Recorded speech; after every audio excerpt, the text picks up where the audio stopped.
नमस्कार, मैं हूं पूजा। चलिए रुक करते हैं आज की कुछ खास खबरों का। एक राष्ट्र एक चुनाव पर केंद्रीय राज्य मंत्री रमेश गगरियाल ने कहा कि हम एक राष्ट्र एक चुनाव की उन्होंने बात कही। साथ ही आपको बताते चले कि एक राष्ट्र एक चुनाव पर केंद्रीय राज्य मंत्री रमेश पोखरियाल ने कहा कि राष्ट्र एक चुनाव के देशव्यापी जागरूकता अभियान चल रहा है। रुड़की के प्रमुख लोगों ने इस विषय पर चर्चा की। ये देश के लिए एक ज्वलंत मुद्दा है। पूर्व राष्ट्रपति रामनाथ कोविंद के नेतृत्व में केंद्र सरकार के मौजूदा चुनावी प्रणाली की खामियों को दूर करने के लिए एक समिति बनाई, जिसमें जनता को परेशानी हो रही है। एक राष्ट्र एक चुनाव भारत की जरूरत है और ये समय की मांग है।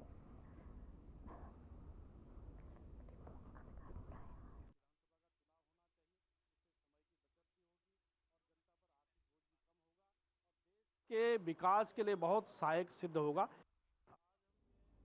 एक राष्ट्र एक चुनाव जागरूकता अभियान, केंद्रीय राज्य मंत्री रमेश गगरिया का बयान। देश के ज्वलंत मुद्दों केंद्र आपको बताते चले। एक राष्ट्र एक चुनाव का अभियान, लोक जागरण अभियान चल रहा है, उसके लिए रुड़की आए थे। रुड़की के प्रबुद्ध लोगों के बीच में हमने इस विषय को साझा किया है।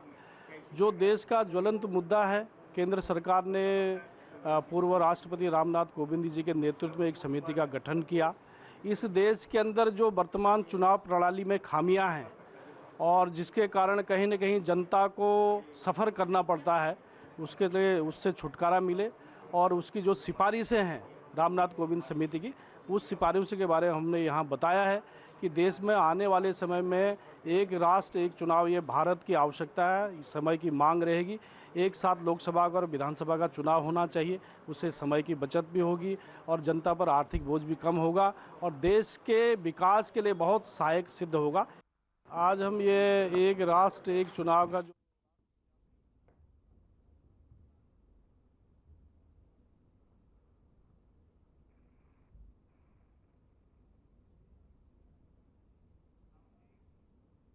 तो वही देवबंद रुड़की नई रेलवे लाइन परियोजना का 29.55 किलोमीटर लंबाई को रेल संरक्षण आयुक्त की मंजूरी मिल गई है। इस खंड पर हाल ही में 122 किलोमीटर प्रति घंटे की रफ्तार से सफल स्पीड ट्रायल किया गया है। इस नई लाइन में चालू होने से दिल्ली और देहरादून के बीच रेलवे की दूरी लगभग 40 किलोमीटर कम हो जाएगी, जिससे यात्रा समय से उल्लेखनीय कमी आएगी। इस महत्वपूर्ण उपलब्धि पर उत्तराखंड के मुख्यमंत्री पुष्कर सिंह धामी ने प्रधानमंत्री नरेंद्र मोदी और रेल मंत्री अश्विनी वैष्णव का आभार व्यक्त किया। मुख्यमंत्री ने कहा कि ये परियोजना उत्तराखंड के लोगों के लिए विकास के नए रास्ते खोलेगी और क्षेत्र में पर्यटन, रोजगार एवं व्यापार को नई ऊंचाइयां देगी।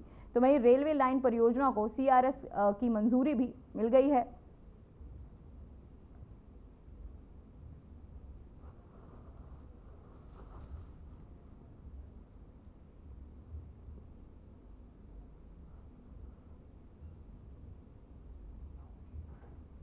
तो वहीं बीजेपी प्रदेश कार्यालय बालवीर रोड में वक्फ संशोधन बिल को लेकर लोगों को जागरूक किया गया। इस दौरान आयोजित कार्यशाला में मुख्यमंत्री पुष्कर सिंह धामी ने कहा कि गरीब मुसलमान के भी अच्छे दिन आएंगे। ये विधेयक पास होने के बाद जमीनों को खुर्द-बुर्द होने से बचाया जा सकेगा। साथ ही उन्होंने कहा कि विधेयक मुस्लिम समुदाय के हित के लिए लाया गया है, गरीब मुसलमान के हित में लाया गया है और वक्फ की जमीनों को सदुपयोग के लिए विधेयक जरूरी है। इस संशोधन बिल को लेकर समाज में अफवाह फैलाने का काम किया जा रहा है।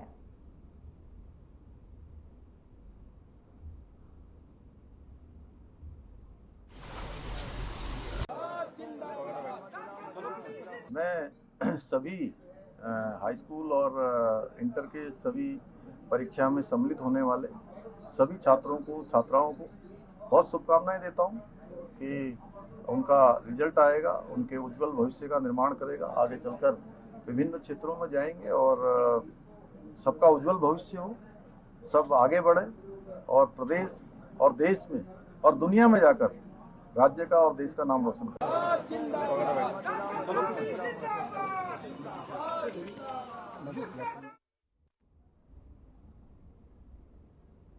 तो वहीं देहरादून जहां जगनी सेवा सप्ताह का समापन किया गया, जिसका उद्घाटन CM पुष्कर सिंह धामी ने किया। तो वहीं पुलिस लाइन देहरादून में आयोजित हुए इस कार्यक्रम में सीएम ने कई घोषणाएं की और 4 जगह भीमताल, द्वारहाट, सहस्त्रधारा, गोचर में फायर स्टेशन खोले जाएंगे।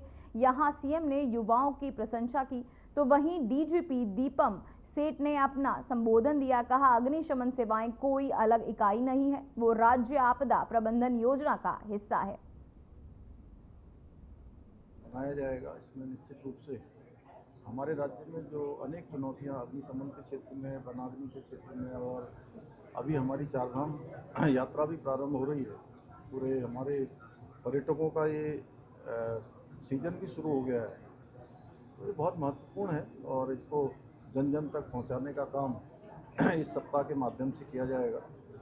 और हमारा प्रयास है कि अग्निशमन की सेवाएं राज्य के अंदर जहां भी आवश्यकता हो वहाँ पर ये सेवाएं तत्काल रूप से मिलें। और इसके लिए भीमताल, द्वाराहाट, गोचर, पुरोला और सहस्त्रधारा में जल्दी ही नए फायर स्टेशन खोले जाएंगे। इसकी आज मैंने घोषणा की है। इसके साथ ही जल्दी ही हमारी सरकार उत्तराखंड में फायर सर्विस का एक विश्व स्तरीय प्रशिक्षण केंद्र भी स्थापित करेगी। और प्रयागराज में जो हमारे यहाँ से फायर सेवा के जवान ड्यूटी पर गए थे महाकुंभ में, उन सभी को भी प्रोत्साहन हेतु 10-10 हज़ार रुपये की धनराशि देने का भी प्रावधान किया है। और साथ में उत्तराखंड अग्निशमन एवं आवास सेवा विभाग के कार्मिकों के जोखिम भरे कार्यों को दृष्टिगत रखते हुए इनके द्वारा अग्नि सुरक्षा, राहत एवं बचाव कार्यों के दौरान किए जाने वाले विशेष जोखिम भरे कार्यों के परिप्रेक्ष्य में जोखिम भत्ता भी इनको प्रदान किया जाएगा। और उत्तराखंड अग्निशमन एवं आपात सेवा विभाग में नियुक्त कार्मिकों हेतु अगले 5 वर्षों में सरकारी आवास से संतृप्त कराए जाने के हम लोग प्रावधान करेंगे। इसकी भी मैं घोषणा आ गया। फायर सर्विस कोई स्टैंड अलोन अब व्यवस्था नहीं है। ये हमारे राज्य का जो आपदा नियंत्रण एक योजना है, जो पूरा सिस्टम है, जिसमें SDRF है, जिसमें फायर सर्विस है, ये उसी का एक अंग है। और उसी प्रकार हम लोग तालमेल से आने वाला जो सीज़न है, जो चुनौतीपूर्ण रहेगा अग्निशमन व्यवस्था के दृष्टिगत और बाकी तैयारियों के दृष्टिगत, तो उसमें फर्स्ट रिस्पॉन्डर्स के रूप में अग्निशमन और आपातकालीन सेवा, SDRF, राज्य के जो आपदा प्रबंधन। तो वहीं सीएम पुष्कर सिंह धामी ने 21 जून को आयोजित होने वाले अंतर्राष्ट्रीय योग दिवस की तैयारियों की बैठक की। इस दौरान उन्होंने अधिकारियों को विशेष निर्देश दिए। उन्होंने अधिकारियों को कहा कि ग्राम स्तर तक योग अभियान चलाया जाए, विद्यालयों और महाविद्यालयों में विशेष योग शिविरों का आयोजन किया जाए, योग पर निबंध, भाषण, पोस्टर और पेंटिंग प्रतियोगिता का आयोजन किया जाए। साथ ही सीएम ने स्कूलों में योग और आयुष मेले के आयोजन के साथ ही हरित योग के कार्यक्रम करवाने के भी निर्देश दिए। इसके साथ ही अधिकारियों को डिजिटल माध्यम से भी योग को प्रचारित किए जाने और के दिशा निर्देश दिए हैं।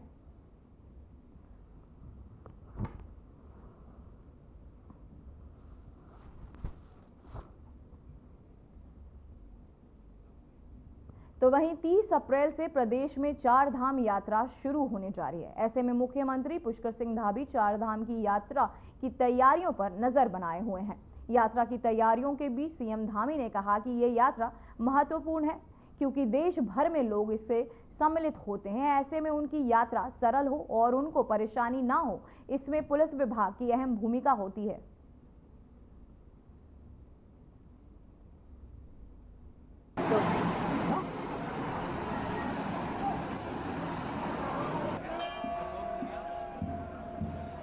चारधाम की तैयारियां लगातार हमारी चल रही हैं और चारधाम यात्रा हमारे लिए बहुत महत्वपूर्ण यात्रा है, क्योंकि पूरे देश भर के लोग इस यात्रा में सम्मिलित होते हैं।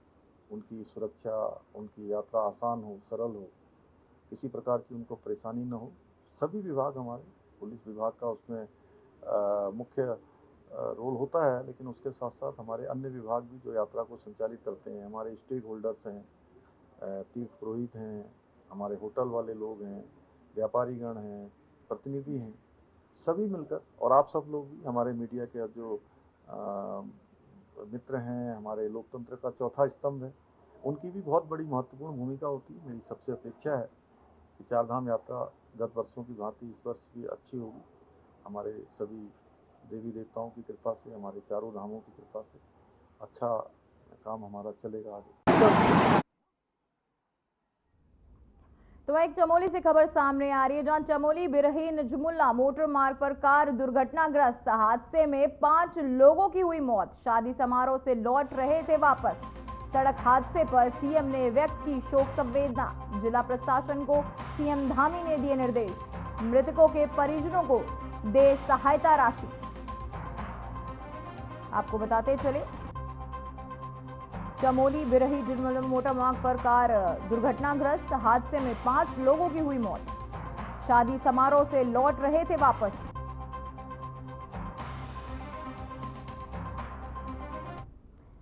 तो वहीं मुख्यमंत्री पुष्कर सिंह धामी ने मुख्यमंत्री आवास स्थित मुख्य सेवक सदन में प्रदेश के विभिन्न क्षेत्रों में आए लोगों की समस्याओं को सुना और संबंधित अधिकारियों को जल्द ही समाधान के निर्देश दिए। मुख्यमंत्री ने सामने लोगों ने अपनी व्यक्तिगत, सामाजिक एवं क्षेत्रीय समस्याएं रखी। वहीं मुख्यमंत्री ने कहा कि राज्य सरकार जन सेवा ही लक्ष्य को प्राथमिकता में रखकर कार्य कर रही है। उन्होंने अधिकारियों को निर्देश दिए कि प्राप्त प्रकरणों के संबंधबद्ध समयबद्ध एवं प्रभावी निस्तारण सुनिश्चित किया जाए। इस मौके पर सचिव शैलेश बगोली, जिलाधिकारी देहरादून सबीन बंसल, वरिष्ठ पुलिस अधीक्षक अजय सिंह और मुख्यमंत्री कार्यालय के अधिकारी मौजूद रहे।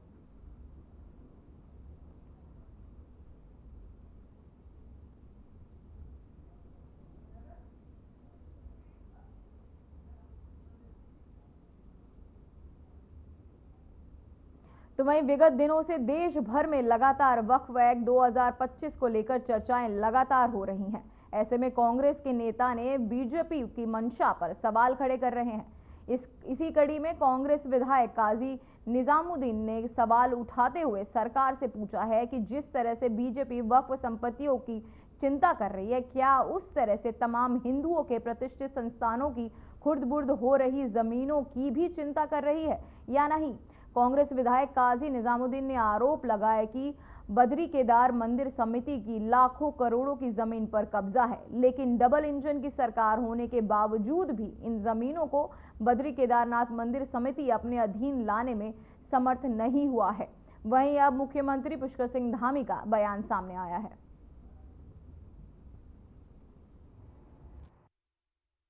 हम तो जहाँ भी इस प्रकार की संपत्तियां हैं, जो भी जहाँ भी अतिक्रमण है, जहाँ भी शिकायत आएगी, कानून का राज है, कानून स्थापित होना चाहिए। हम कानून को मानने वाले हैं और राज्य के अंदर सबको कानून से जीने की आदत होनी चाहिए। हम उत्तराखंड में हैं और उत्तराखंड में श्री बद्रीनाथ केदारनाथ मंदिर समिति है और देहरादून जो उत्तराखंड की राजधानी है, यहाँ पर 50 बीघे के लगभग ज़मीन है जो आज अरबों रुपए की कीमत जिसकी है। और रामनगर में है, लखनऊ में चारबाग स्टेशन के सामने है, लखनऊ रेलवे स्टेशन के सामने है, आसपास है, और अमीनाबाद लखनऊ में है, और देश के बहुत सारे हिस्सों में मंदिर समिति की ज़मीनें हैं।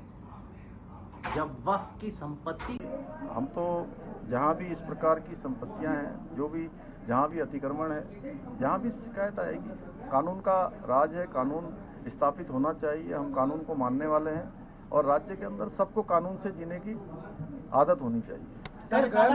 हम उत्तराखंड में हैं और उत्तराखंड में श्री बद्रीनाथ केदारनाथ मंदिर समिति है और देहरादून जो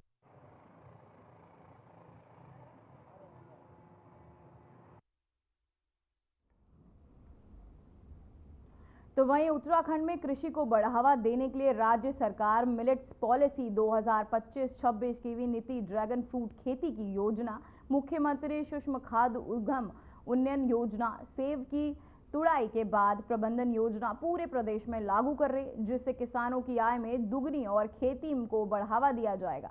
बता दें कि सरकार मिलेट्स पॉलिसी को 2 चरणों में प्रदेश में उतारेगी, जिसका पहला चरण 24 विकास खंडों में 30,000 हेक्टेयर क्षेत्रफल पर, दूसरा चरण 44 विकास खंड में 40,000 हेक्टेयर क्षेत्रफल का होगा, जिसमें 11 जनपदों की भूमि शामिल होगी। वहीं इस पॉलिसी में मांडवा, झांगोरा, रामदाना, कोनी और चीन फसलों को सम्मिलित किया जाएगा, जिसके लिए सरकार ने 1034.89 करोड़ की कार्य योजना तैयार की है। इसके अलावा कीवी नीति को भी 6 वर्षों तक चलाया जाएगा, जिसके लिए 800 आपको बताते चले करोड़ रुपए के संचालन किया जाएगा। जानकारी के लिए बता दें कि राज्य सरकार मुख्यमंत्री सूक्ष्म खाद उद्गम उन्नयन योजना में पर्वतीय क्षेत्रों में किसानों को 5 लाख रुपए का टॉप अप दे रही है। कीवी मुख्यमंत्री सूक्ष्म खाद्य उद्यम योजना व राज्य में सेब की तुड़ाई के बाद उपरांत प्रबंधन योजना पर हम पॉलिसी लेकर आए हैं और शीघ्र ये धरातल पर आएगी और भविष्य में हम सघन फसलों के लिए चिकित्सा स्वास्थ्य मंत्री डॉक्टर धन सिंह रावत ने डेंगू एवं चिकनगुनिया के रोकथाम को लेकर समीक्षा बैठक की। प्रदेश में डेंगू रोकथाम के लिए जनपद स्तर पर माइको प्लान तैयार कर कार्य करने के निर्देश अधिकारियों को दिए गए हैं। इसके साथ ही रेखीय विभागों के साथ समन्वय बनाकर डेंगू संभावित प्रतिभागी क्षेत्रों में विशेष फोकस करने को कहा गया है। इसके अलावा उन्होंने प्रदेश के सभी निजी अस्पतालों को डेंगू मरीजों के आंकड़े IDSP पोर्टल पर दर्ज करने के आदेश दिए, जिसकी मॉनिटरिंग संबंधित जनपद के मुख्य चिकित्सा अधिकारी करेंगे। वहीं जन जागरूकता अभियान को तेज करने के लिए ये विभागीय कर्मियों के साथ भी वॉलंटियर्स की टीम भी घर घर जाकर लोगों को डेंगू के प्रति जागरूक करेगी।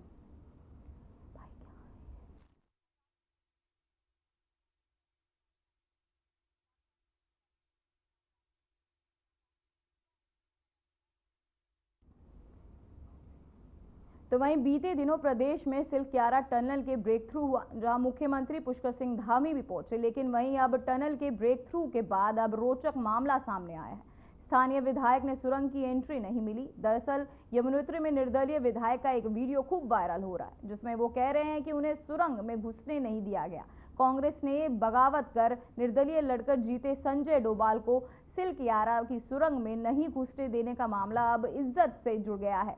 उनका कहना है कि ये उनकी विधानसभा का टनल है, लेकिन उनको घुसने नहीं दिया गया। वहीं इस मामले में निर्दलीय विधायक संजय डोभाल का बयान भी आया है।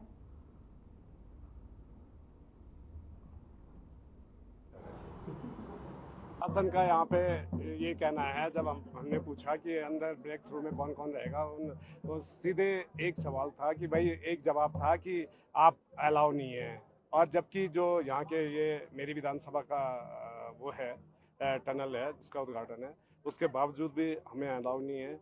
चलो, इसके लिए माननीय मुख्यमंत्री जी का बहुत बहुत धन्यवाद कि आप यहाँ पे आए और आपने यहाँ आज, क्योंकि ये एक लाइफलाइन है उत्तरकाशी जिले की, इससे सभी को, चाहे पर्यटकों को चाहे आम जनमानस को है, बहुत सुगम होगा जिला मुख्यालय जाने के लिए, खासकर यमुना घाटी वालों को। देखिए, दो बातें हैं। एक तो सामान्य शिष्टाचार होता है, सामान्य प्रोटोकॉल होता है। प्रदेश के अंदर अगर किसी भी जनपद में या किसी भी विधानसभा क्षेत्र में कोई कार्यक्रम हो रहा है सरकारी, तो राज्य के उस क्षेत्र के विधानसभा के विधायक उसके अधिकारी होते हैं कि उनको आमंत्रित किया जाए और बाकायदा हर जगह उनका स्थान आरक्षित होता है।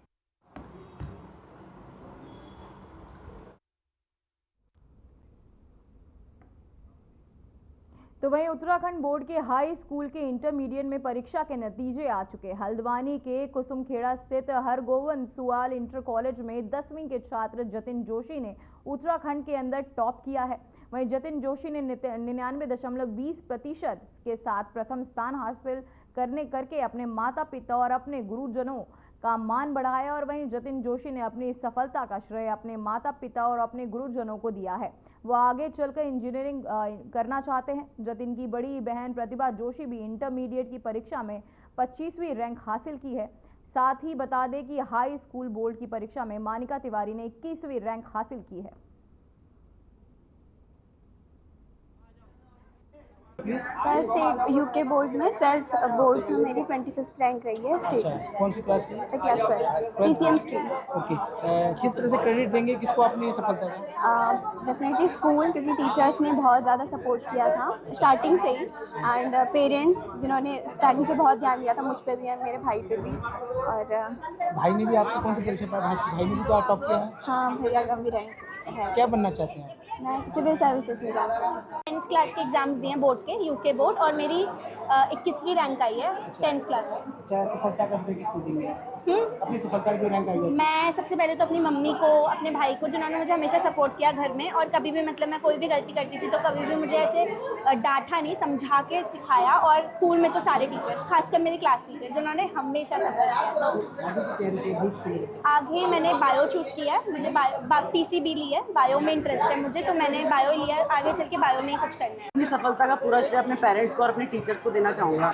मैं घर पे सेल्फ स्टडी किया करता था, मैं कहीं कोचिंग भी नहीं गया, तो मेरे को मेरे क्लास टीचर गोकुल सर है, वहाँ पे खड़े हैं, उनने साल भर गाइड किया, तो उसका श्रेय तो मैं उसी को देना चाहूँगा। बाकी तो बहुत खुशी हुई। अच्छा, कितनी मैं लगभग 3 से 4 घंटा रोज पढ़ता था। अच्छा, जो बच्चे पढ़ाई कर रहे हैं उनको क्या कहेंगे कि अपनी सफलता पर क्या कहेंगे, और जो बच्चे तैयारी कर रहे हैं? मैं अपनी सफलता पर यही कहना चाहूँगा, अगर आप कंसिस्टेंट रह के साल भर पढ़ते तो आपको ज़्यादा मतलब लोड लेने की जरूरत नहीं पड़ती और आराम से मार्क्स आ जाते हैं। तो भविष्य में क्या? मैं अभी तो मैंने JEE देने का सोचा है, इंजीनियर बनना है। अच्छा लग रहा है, क्योंकि कोई अगर मेहनत करता है, अगर वो सफल होता है तो सबको ही अच्छा लगता है। तो हमारे लिए गर्व की बात है कि हमारे बेटे ने ये मुकाम हासिल किया है और काफ़ी अच्छा लग रहा है। अभी रिजल्ट आप ही लोगों के माध्यम से हमको प्राप्त हुआ है। हाई स्कूल में अपना बच्चा जतिन जोशी ने पूरे प्रदेश में टॉप किया है, और उसके अतिरिक्त 6-7 बच्चे और हैं, अभी रैंकिंग हो रही है। और इंटरमीडिएट में अपने 2 बच्चों ने 25th स्थान लेकर मेरिट। जतिन का 99.2 जी। ये बड़ी उपलब्धि है बच्चों के लिए भी, हमारे लिए भी, क्योंकि जिस प्रकार से हमने पूरे वर्ष भर एक प्लानिंग के साथ, मेहनत के साथ। तो वहीं देहरादून में गोपनीय सूचना प्राप्त हुई कि मोहब्बेवाला में एक व्यक्ति IPL क्रिकेट मैचों में ऑनलाइन सट्टे का कारोबार कर रहा था। प्राप्त सूचना पर SSP देहरादून के तहत SOG देहरादून व कोतवाली पटेल नगर की टीम गठित कर कार्यवाही के निर्देश दिए गए। पुलिस टीम द्वारा सूचना संकल्प को महोबा के दबिश दी गई और अखिल बंसल को प्रतिबंधित गोस एक्सचेंज ऐप पर IPL की क्रिकेट टीमों के मध्य चल रहे मैच में ऑनलाइन सट्टा खिलवाते हुए पाया गया। पुलिस के तहत मौके पर अधिनियम गिरफ्तार कर उसे कब्जे में 2 मोबाइल फोन जब्त किए गए।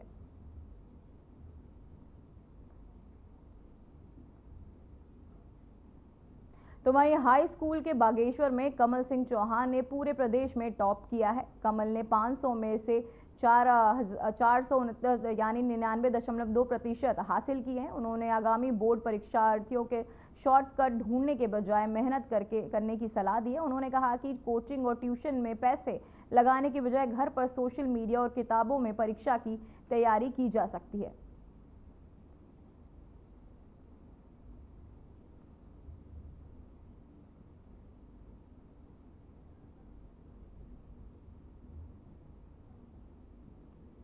तो वहीं जसपुर के गांव मेघवाला एक हत्या का मामला सामने आया, जहां एक युवक ने चाची की धारदार पाटल मारकर हत्या कर दी। साथ ही आपको बताया जा रहा है कि आरोपी युवक मां पर हमला कर रहा था। इसी दौरान चाची बीच में आ गई थी और पाटल सीधे गर्दन पर जा लगा। हमले में उसकी मां और चचेरा भाई भी घायल हो गए।